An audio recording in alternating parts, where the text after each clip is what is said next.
Olá, pessoal! Estamos iniciando o quinto e último módulo do nosso curso Currículo Criativo. Espero que esteja sendo proveitoso, prazeroso para vocês até agora.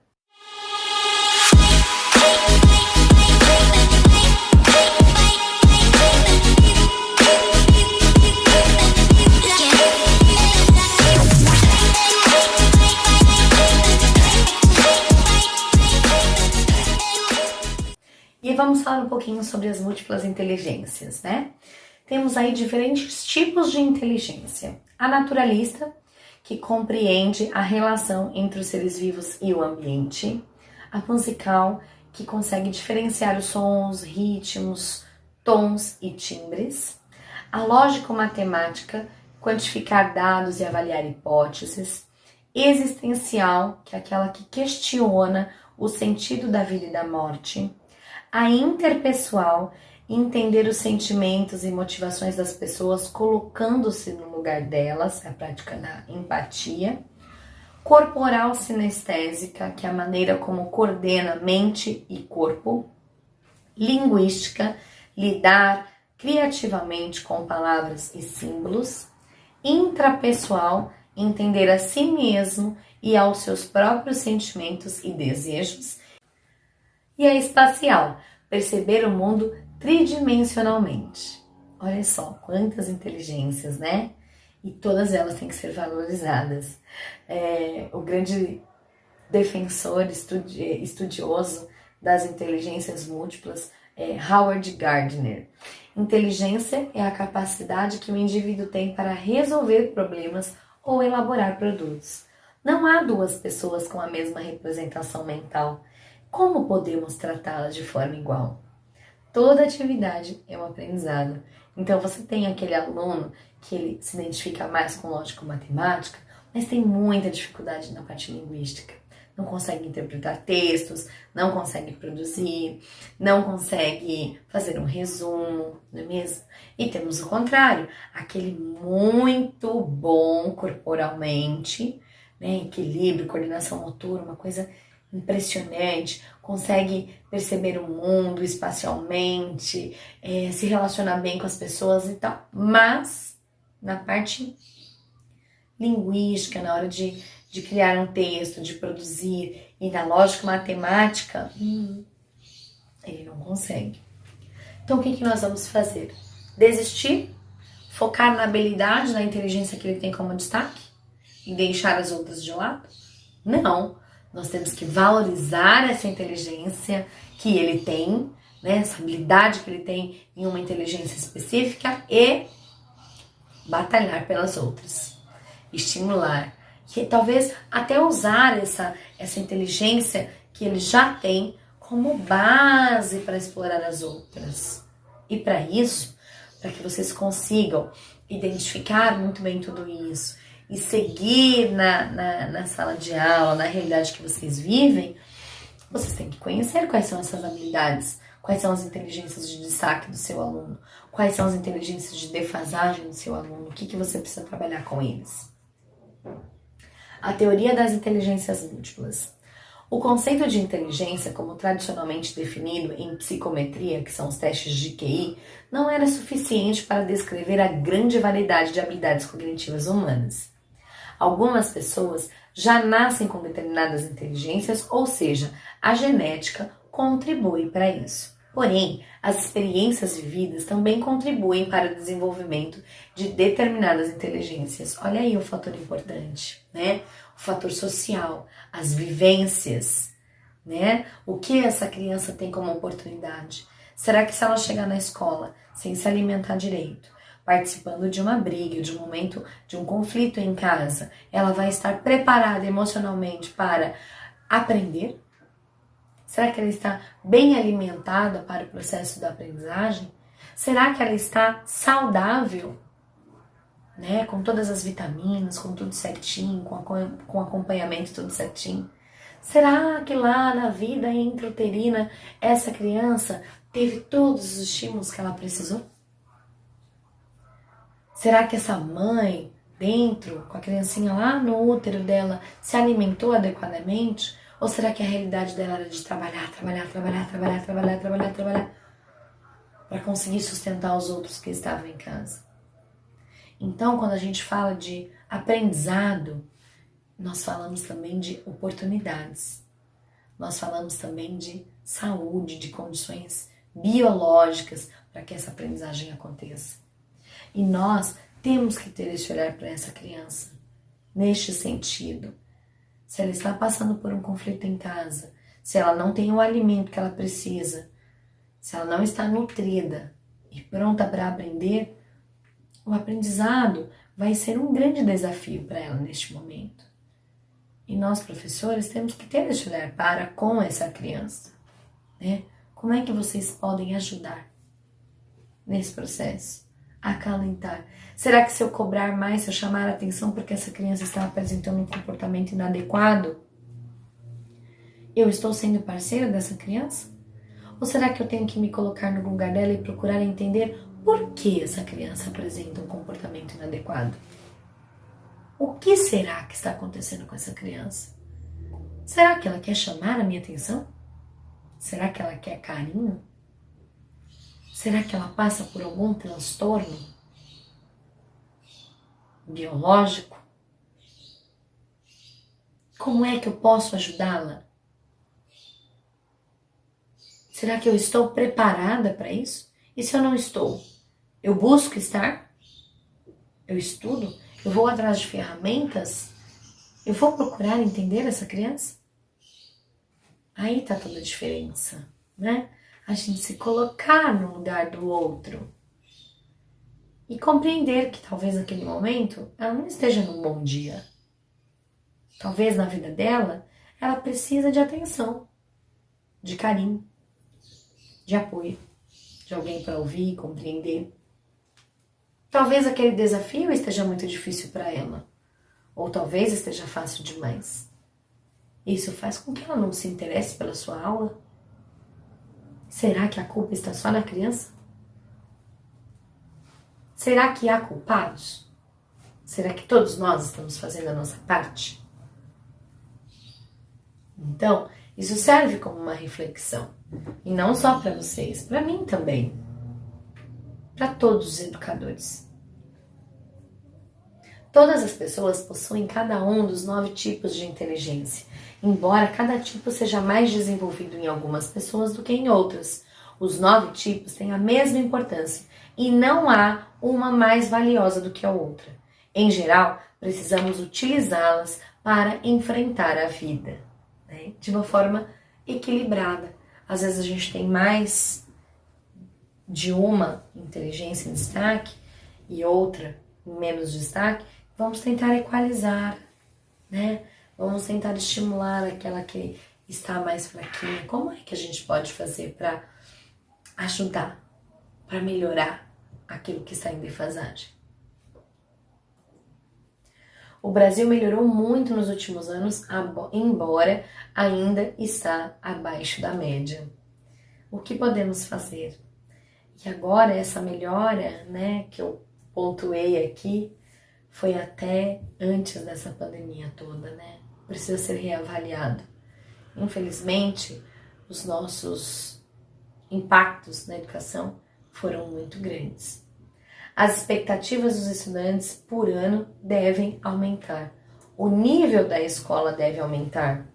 Então, nós temos que ter o engajamento do estudante, né? Motivação, valores e caráter. Quando nós cuidamos de cada aspecto na sala de aula, os níveis de engajamento aumentam. Nós precisamos jogar essa responsabilidade para o educando. Nós precisamos mostrar para ele que depende dele mesmo. Nós precisamos compreender quais são os objetivos da vida dele e o que a gente pode fazer para tocar, conseguir motivar e conseguir engajar a família e o educador, né? O apoio à aprendizagem em casa e na instituição de ensino. Deve haver uma parceria entre família e escola, mais ainda nesse processo, né? O que está sendo enviado através de vídeos, aulas online e etc. para essas famílias, os professores têm se dedicado demais para poder alcançar esses alunos mesmo à distância. Então essas famílias também têm que estar engajadas. Também tem que compreender a importância do papel do professor e da escola na vida do seu filho, no desenvolvimento pedagógico. Se a família não entender essa importância, ela não vai estar engajada nas atividades. E vamos entender o contexto social também. Será que essa família tem acesso à internet, tem os equipamentos necessários para que essa criança consiga acessar as aulas? Será que é só uma criança que tem na casa ou tem mais? Será que essa mãe não precisa sair para trabalhar? Esse pai? Como é que essas crianças ficam em casa? Então, às vezes, não é falta de vontade, mas a condição, neste momento, está muito difícil para todos nós. Então, vamos ter um olhar de empatia também. Se esse ensino, se esse processo de ensino remoto, se essa educação não for feita de uma forma prazerosa e significativa, não terá sentido nenhum para a aprendizagem. Vamos refletir sobre isso, vamos ajudar como a gente pode e da melhor forma que a gente pode. Vamos procurar não julgar, vamos procurar entender o processo e a realidade de cada um e como a gente pode ajudar, como a gente pode contribuir, escolas e professores na vida dessa família, como essa família pode contribuir para esse trabalho do professor e da escola. Vamos levar tudo isso em consideração. Uma grande variedade de estudos sobre aprendizagem revelaram conexões entre os chamados fatores não cognitivos ou habilidades cognitivas. Por exemplo, motivação, interesse, curiosidade, responsabilidade, determinação, perseverança, atitude, hábitos de trabalho e autorregulação, habilidades sociais, etc. E resultados de aprendizagem cognitivos, por exemplo, melhor desempenho acadêmico, pontuação de testes, recuperação de informações, aquisição de habilidades, comportamento para aprender, né? Avaliar o engajamento é tão fácil quanto olhar para o rosto do seu aluno. Você olha para ele e você sabe se ele está engajado ou não na sua aula. Você sabe se você está prendendo a atenção deste educando ou não. E você sabe que só depende de você trazer essa atenção, trazer esse engajamento, trazer essa vontade, trazer essa motivação. Não depende dele, e nem do livro didático, e nem da instituição. Depende de você, professor, dentro da sala de aula. Avaliação para aprendizagem. Então, nós temos aí alguns processos que nos ajudam nessa avaliação. Avaliação para aprendizagem. Autoavaliação.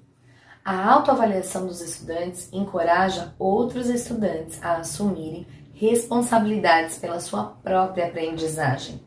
Ele incorpora o automonitoramento e a autoavaliação. Então, quando nós nos avaliamos, nós estamos percebendo o que nós podemos melhorar em nós mesmos. Olha só, que senso de responsabilidade, não é mesmo? O uso estratégico do questionamento. O questionamento é utilizado não só como uma ferramenta pedagógica, mas também como uma forma deliberada para o professor para descobrir o que os alunos sabem, compreendem e são capazes de fazer. Então, às vezes, eles mesmos não sabem o que são capazes de fazer. E quando nós os questionamos, nós fazemos com que eles reflitam sobre o que eles podem, o que eles sabem, o que eles conseguem. Feedback eficazes do educador. O feedback eficaz do professor concentra-se em critérios de sucesso estabelecidos e diz aos alunos o que eles têm conseguido e onde precisam melhorar. É importante ressaltar que o feedback fornece sugestões específicas sobre como essa melhoria pode ser alcançada. Comentários dos colegas. O feedback, através de comentários dos colegas, ocorre quando um estudante usa critérios de sucesso estabelecidos para contar a um outro estudante o que eles têm conseguido e onde é necessário melhorar. Mais uma vez, o gabarito fornece sugestões específicas para ajudar e alcançar as melhorias. Que gostoso, né? Você ter o feedback do seu colega, da pessoa que está com você no seu dia a dia, que te conhece, que te orienta. E olha a empatia, né?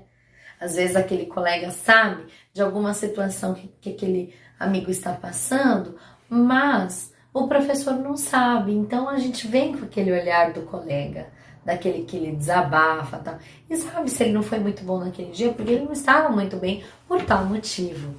Então isso também ajuda muito, é muito gostoso. O uso formativo da avaliação somativa. A avaliação somativa é um aspecto necessário da educação. O uso formativo pode ser feito através de avaliação somativa, ambos antes e depois do evento da avaliação. E qual é a diferença? Vocês sabem me dizer qual é a diferença entre avaliação formativa e avaliação somativa? Vamos lá. Atividades relacionadas com avaliação somativa. Avaliação da aprendizagem. Resultam em uma avaliação do desempenho dos alunos. Por exemplo, a atribuição de um nível ou a alocação padrão, ou de uma carta ou de uma nota numérica, o que pode mais tarde aparecer em um relatório. Então, é quando nós a avaliamos através de uma nota, né? E depois fazemos um relatório do desenvolvimento, porque dessa nota, como que a gente chegou nisso.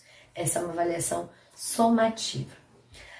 A avaliação formativa são atividades relacionadas quanto à avaliação para a aprendizagem e não da aprendizagem, como é na somativa. Não resultam em uma avaliação, informações sobre o que o estudante sabe, compreende e é capaz de fazer e é usada tanto pelo educador quanto pelo aluno para determinar onde os alunos estão no seu aprendizado e como atingir as metas para essa aprendizagem.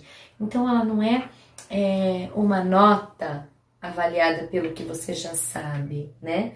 Não é uma avaliação da aprendizagem, é uma avaliação para a aprendizagem. O que a gente precisa, onde eles estão e o que a gente precisa fazer para que alcance determinada meta, né?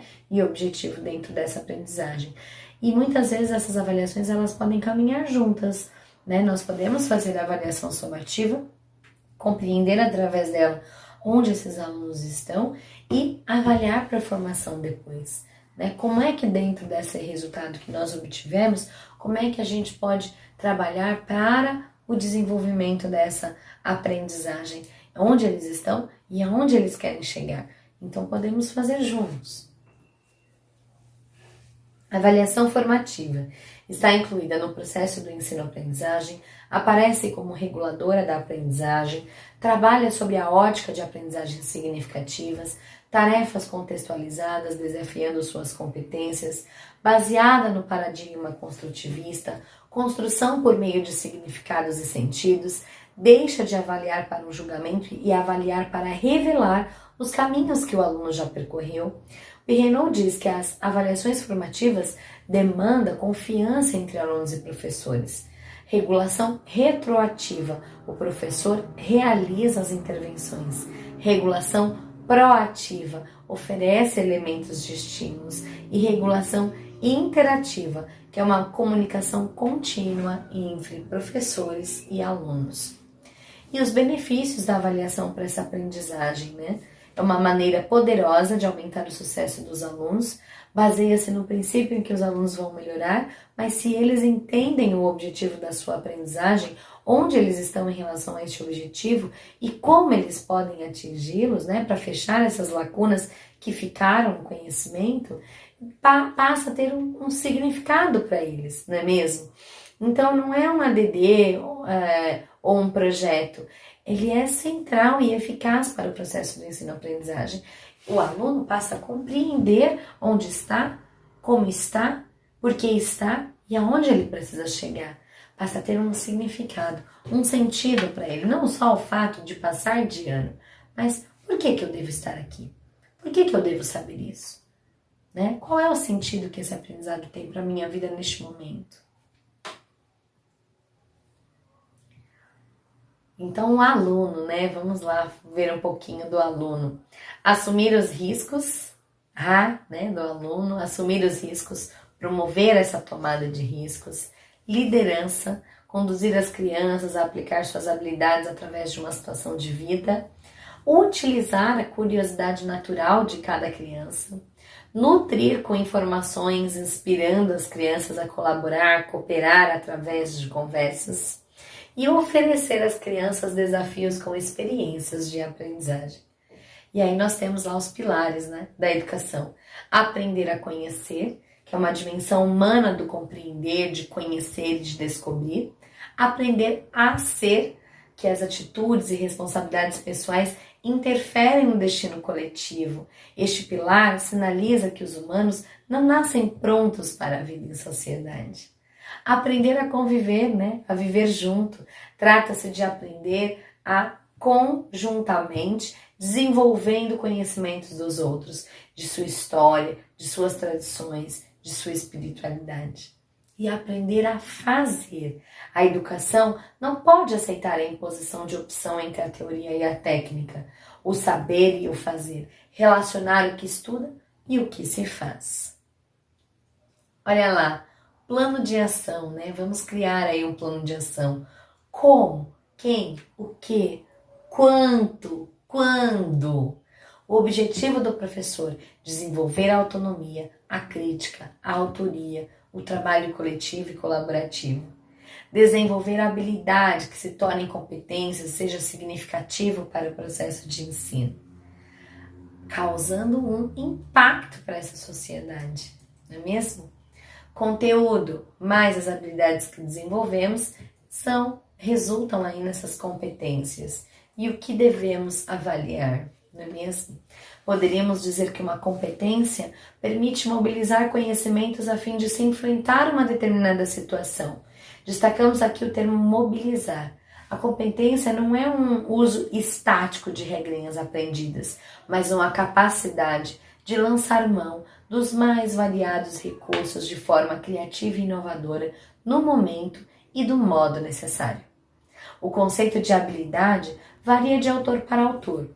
Em geral, as habilidades são consideradas como algo menos amplo do que as competências. Assim, a competência estaria constituída por várias habilidades. Entretanto, uma habilidade não pertence a determinada competência, uma vez que uma mesma habilidade pode se contribuir para competências diferentes. Perrenot. Experiências memoráveis e significativas. Na sociedade de hoje, não há nenhuma garantia de experiência de vida que as crianças tiveram. Por exemplo, caminhar na floresta, férias na praia, lendo um livro com uma tocha embaixo das roupas de cama. Somos responsáveis por oferecer essas experiências para que as crianças tenham acesso a uma riqueza de aprendizado que essas situações podem provocar. Aprendizagem aberta. As crianças precisam experimentar investigações abertas, a fim de desenvolver habilidades de pensamento, processamento de informações, razão, investigação, pensamento crítico, criativo, avaliação. Cada unidade deve ter uma aprendizagem aberta para incentivar e apoiar atividades autogestionadas e automotivadoras. Olha só que incrível, né? É um pouquinho do que a gente falou até agora, não é mesmo? Fazer com que essa aprendizagem seja uma aprendizagem significativa, para que essa criança não esqueça jamais do que aprendeu de uma maneira significativa para ela. Cada professor, juntamente com o coordenador de ciclos e outros da equipe de gerenciamento, irão se reunir para discutir o progresso dos alunos. E essas reuniões sobre o progresso dos alunos são de extrema importância para o desenvolvimento deles. Uma vez que temos os dados captados, o que fazemos com eles, né? Olha só, nós temos lá o desenvolvimento, o que eles tinham que conseguir e quais objetivos eles conseguiram conquistar diante disso, né? Então, assim, tudo isso eles tinham que fazer, mas o que eles conquistaram? E o que a gente precisa trabalhar ainda? Não é mesmo? E aí a gente jogar isso num gráfico, né? para entender direitinho onde os nossos alunos estão dentro do que nós esperamos dele. Será que eles estão caminhando no fluxo? Olha aqui, esse seria o fluxo, o engajamento. 3 coisas boas que eu aprendi durante o curso e 2 coisas que eu vou mudar para fazer a diferença. Olha só que legal. O que vocês aprenderam e o que vocês vão levar para você para transformar a realidade que vocês vivem.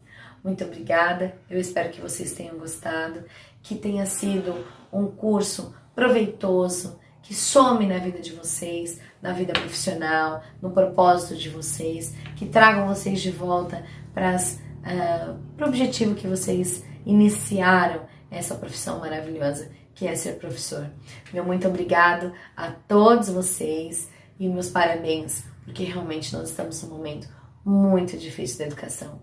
Um beijo grande, espero encontrar vocês nos próximos cursos. Temos aí mais 8 cursos aí à disposição até o final do ano. Façam um bom proveito, me coloco à disposição.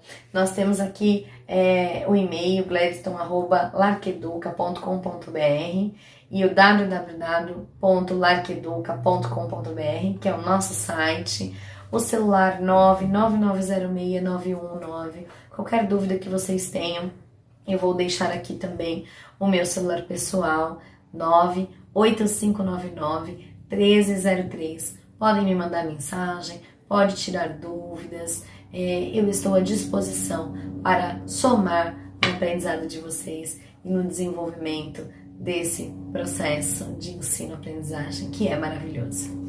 Tchau!